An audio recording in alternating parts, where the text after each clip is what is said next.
Okay, I'm actually going to try and do the outro as well here, but it might be difficult because I'm not fully prepared for it, so don't expect too much, all right? Don't judge me.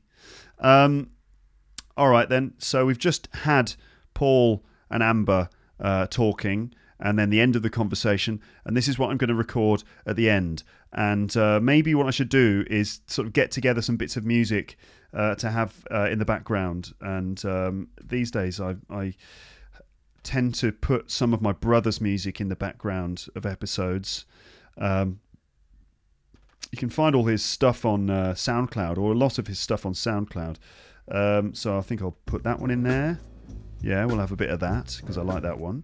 All this stuff is made by my brother at home. We're going to have this one because this... Yeah, we'll have that in there too. And what else? This one? Yeah, okay. That one there. And this?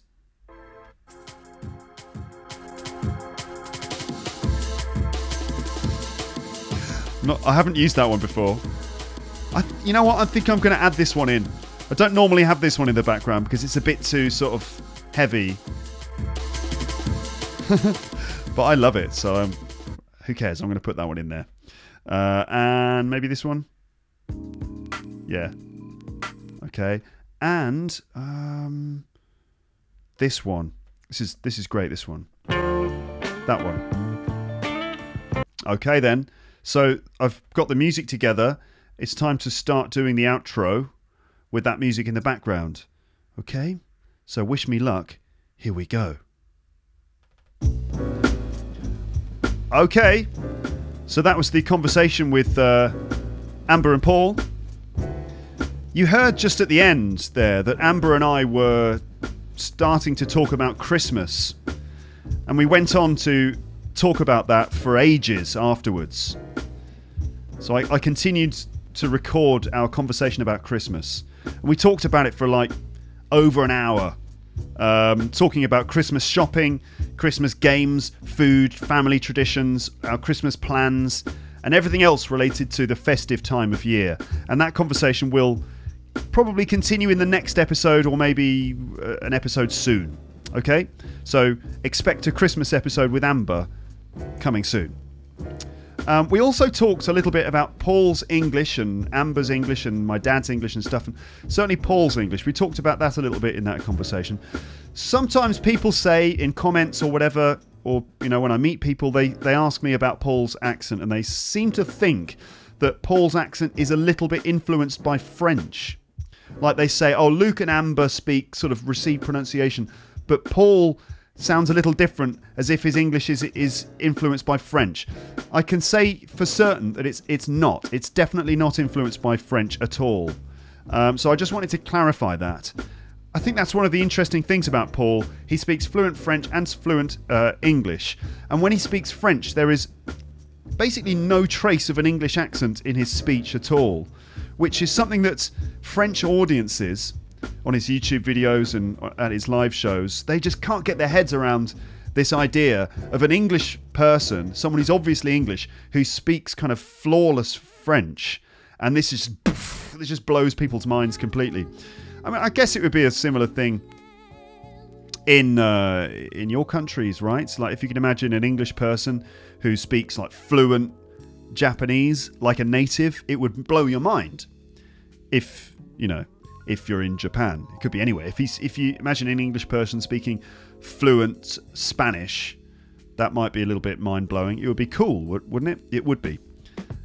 So, anyway, that's just one of the interesting things about Paul, is that, he speaks French with no English accent, and he speaks English with no French accent at all. It's kind of, he's bilingual.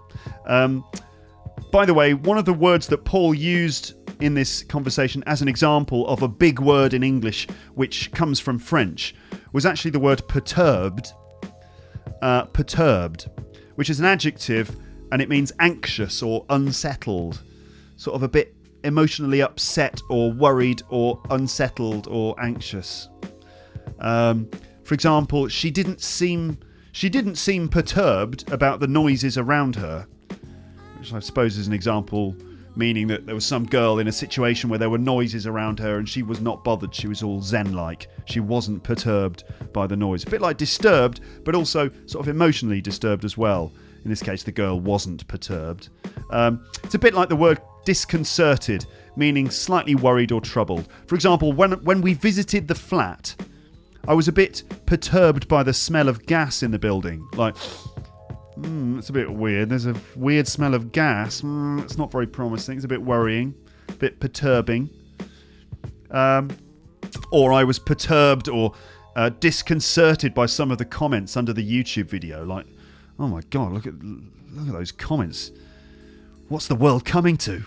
For example, right? That's just a couple of examples of the word perturbed and disconcerted, like these big words that you might have heard us referring to in that conversation. I've got some other announcements at the end of this episode before we finish. The first announcement is about the Luke's English podcast Moscow Get Together. So I mentioned in a recent episode with Christina from Russia, which, by the way, had a fantastic response.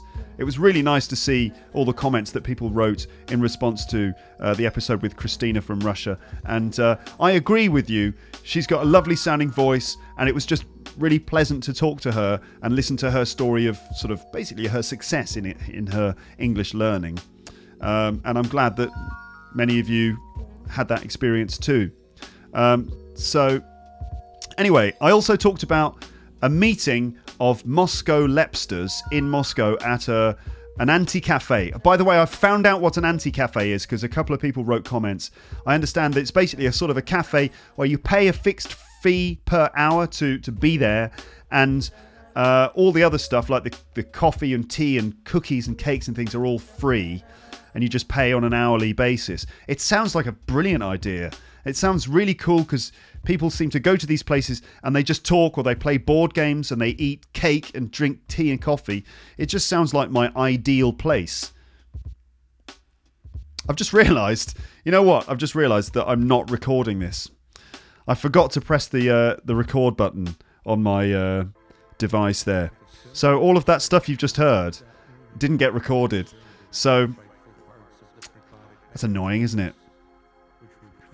I tell you what, I'm going to keep going and I'll put this video out onto the website, but I'm going to have to start this recording again. So when you actually listen to this outro in the podcast properly, you'll notice it's different because I made this mistake and I've had to do it again. There you go. That's life, I suppose, isn't it? Yeah. Okay. Anyway, how's the video? Let me know. What do you think of these videos? Is this good? Is this a good thing? Shall I keep doing this? Is this any good, or is it sort of boring to watch a podcast? Because the thing about doing an audio podcast is that it's an audio medium, you know, and I focus on producing content that's supposed to be listened to, and by putting a camera into the situation, it changes things. It means that I need to be more visual, and that's quite difficult because I'm sort of thinking about my audio audience and I've got this video audience too. Maybe it's not a good idea to try to do two things at the same time. What do you think of the music?